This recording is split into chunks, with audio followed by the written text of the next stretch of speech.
इंसान उस वक्त तक नहीं हारता जब तक कि वो अपनी हार तस्लीम ना कर ले।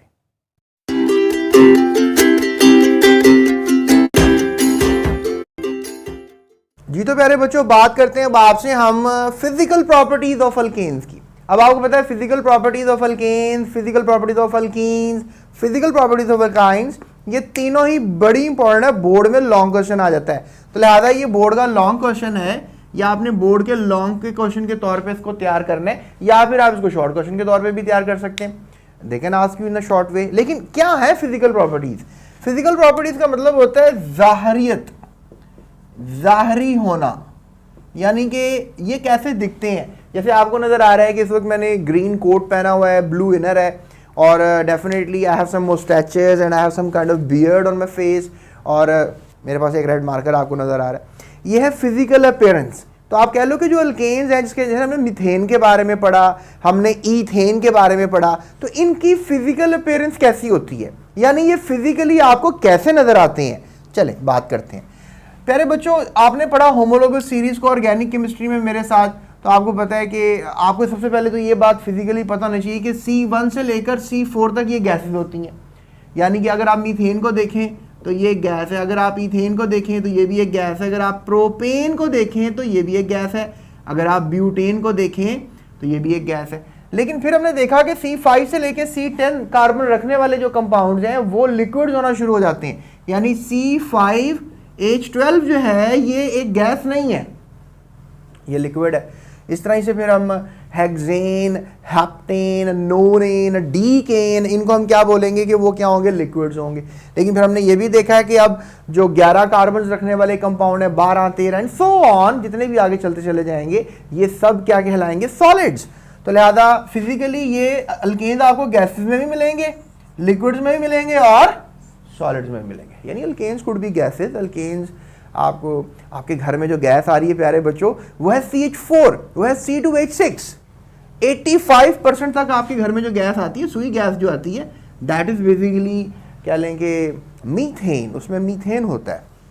प्यारे बच्चों, अगर हम बात करें आपसे मजीद, तो ये नॉन पोलर होते हैं, यानी ऑर्गेनिक कंपाउंड जो है स्पेसिफिकली हाइड्रोकार्बन्स, ये नॉन पोलर होते हैं। ये जितने भी मेंबर्स मैंने आपको बताए हैं, गैसेस, लिक्विड, सॉलिड, ये तकरीबन नॉन पोलर होते हैं। इनमें एक पोलराइजेबिलिटी अमल होता है, वो मैं आपसे बाद में डिस्कस करूंगा।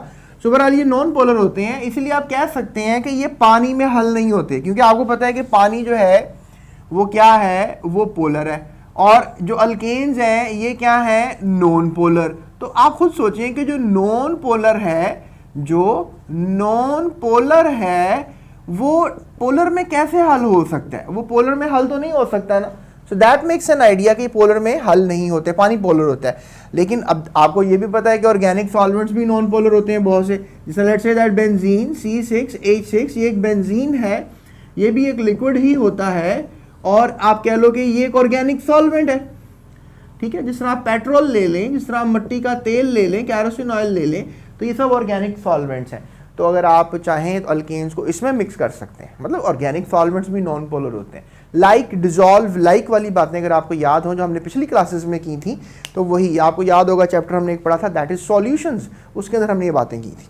बहरहाल आगे चलते हैं। So density of alkanes increases gradually with the increase of molecular size, यानी जो डेंसिटी है वो बढ़ जाती है किसकी, अल्केन्स की, जैसे इंक्रीज करता है साइज, मॉलिक्यूलर साइज।